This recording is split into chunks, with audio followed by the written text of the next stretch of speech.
రాధేశ్యామ్ అందరికీ ఈరోజు ముచ్చట ఏంటంటే ఈ నా కొడుకు ఉన్నాడు కదా అన్వేష్ గారు.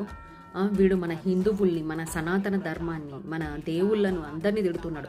సీతాదేవిని తిడుతున్నాడు, ద్రౌపదిని తిడుతున్నాడు. సీతాదేవికి ద్రౌపదికి రేప్ జరిగిందా? ఏం మాట్లాడుతున్నావురా నువ్వు? ఎక్కడ పుట్టావు నువ్వు? ఇండియాలో పుట్టి ఇప్పుడు ఫారిన్లో పెరిగి ఇవన్నీ నాటకాలు చేస్తున్నావా? ఇండియా కంటే థాయిలాండే బెటర్ అంటున్నావు. మరి నీకెందుకురా ఇండియన్ సబ్స్క్రైబర్స్, నీకెందుకు ఫాలోవర్స్ ఎందుకు?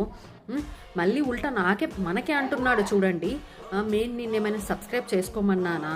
మీరు సబ్స్క్రైబ్ చేసుకున్నారు నా కంటెంట్ నచ్చి, దానికి మళ్ళీ నన్ను ఎందుకు అంటున్నారని తిడుతున్నాడు. అరే దమ్ము ఉంటే విదేశాలలో ఉండి మాట్లాడు కాదురా.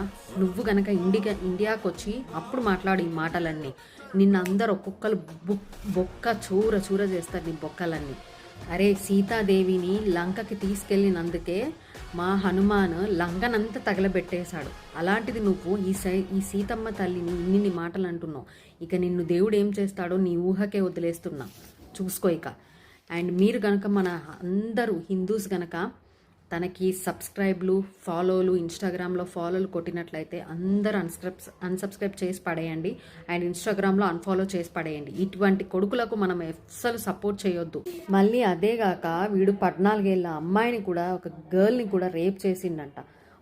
వాడంతట వాడే చెప్పుకున్నాడు. ఇటువంటి ద్రోహిని, ఇటువంటి దేశ ద్రోహిని మనం ఇండియాకి అస్సలు రానివ్వకూడదు. ఒకవేళ వచ్చినా కూడా వానికి తగిన శిక్ష మాత్రం ఖచ్చితంగా పడాలి. మీరేమంటారు? కామెంట్ చేయండి. ఖచ్చితంగా ఈ వీడియోని లైక్ చేసి 10 మందికి షేర్ చేయండి. ఖచ్చితంగా షేర్ చేసి అండ్ కామెంట్ మాత్రం ఖచ్చితంగా చేయండి. ఈ వీడియో వైరల్ చేస్తేనే కదా వాని దాకా వెళ్ళి మనకి సిగ్గైనా వస్తుంది.